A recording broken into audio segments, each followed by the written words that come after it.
Buen día, mi nombre es Vianey Vera, soy estudiante en el Centro Universitario del CUT de Sonora, del doctorado en Educación Básica. La lectura que analizaremos el día de hoy está titulada Colonialidad del Poder, Eurocentrismo y América Latina, por Aníbal Quijano.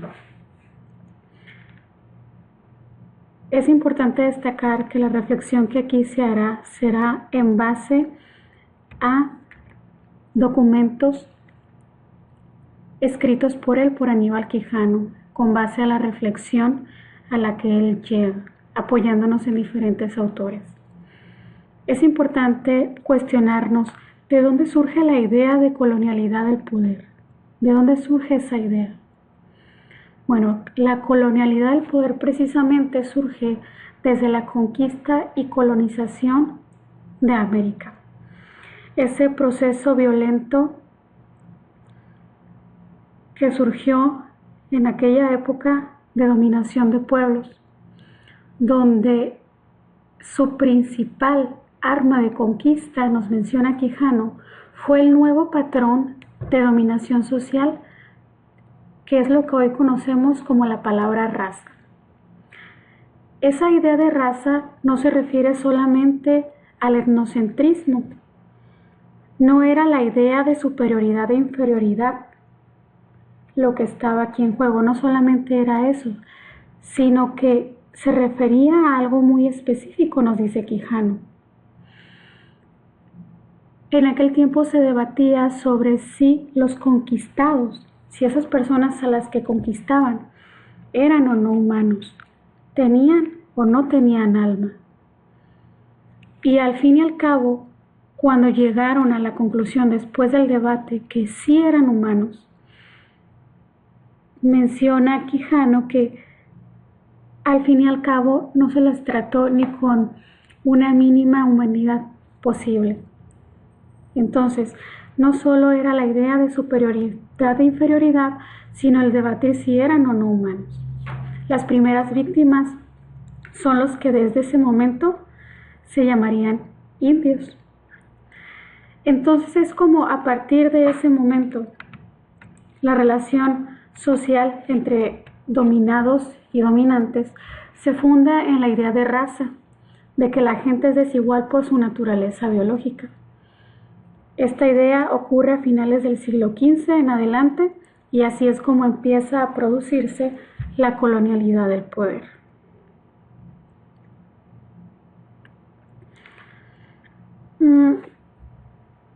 Posteriormente se nos hace alusión al horizonte de la modernidad, ese horizonte que promueve ideas de libertad, de igualdad social, ciudadanía, de la idea Estado-nación.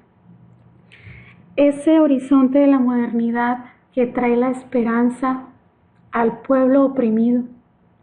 Sin embargo, nos dice el autor que ese horizonte de la modernidad es en realidad la colonial modernidad. ¿Por qué? Sigue siendo colonial porque sigue basada en la idea de raza.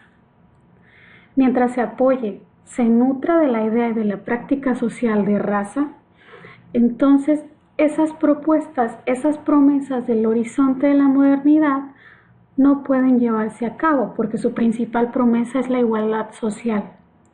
Entonces no puede haber igualdad social cuando la idea sigue basada en el concepto de raza, mientras siga habiendo oprimidos, mientras siga habiendo personas explotadas, abusadas.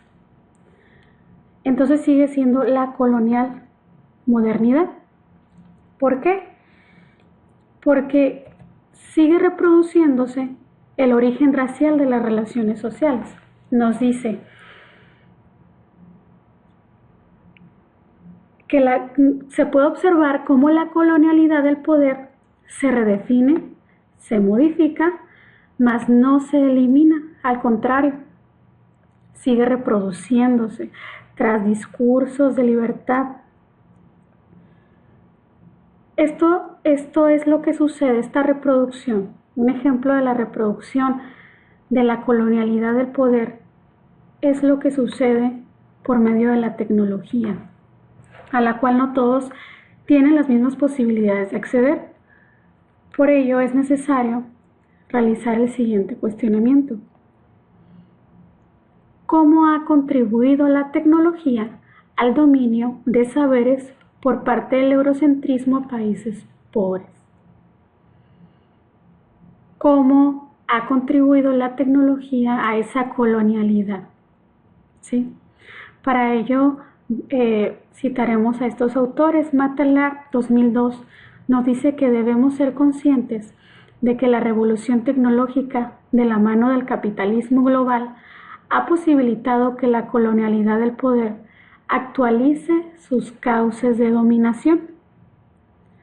Entonces podemos ver cómo es evidente que desde el capitalismo global se crea un contexto político y un contexto económico que en vez de apoyar o de avalar la participación del otro, de la participación de la otredad, busca restringirlas en función de la estabilidad del sistema de dominación.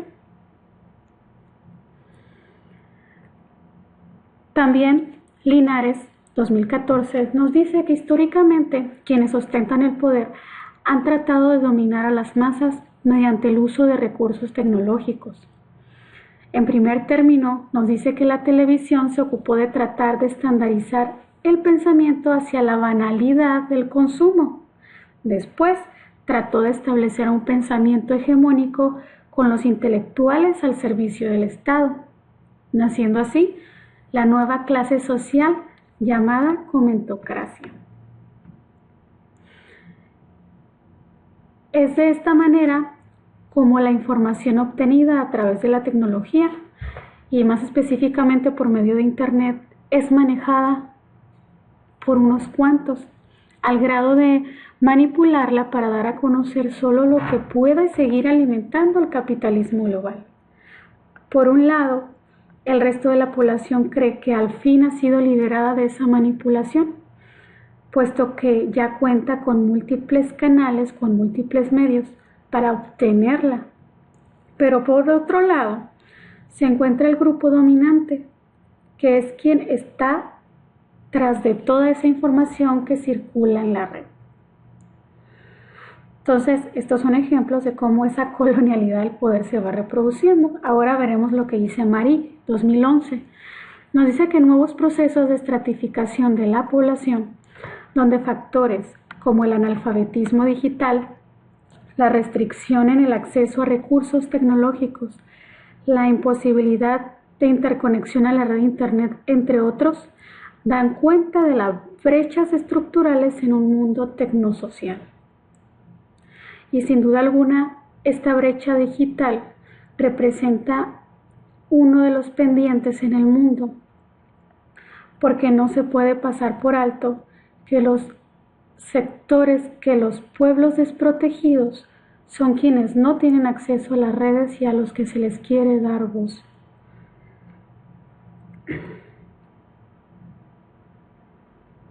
Entonces, si no se está de acuerdo con esa desigualdad social,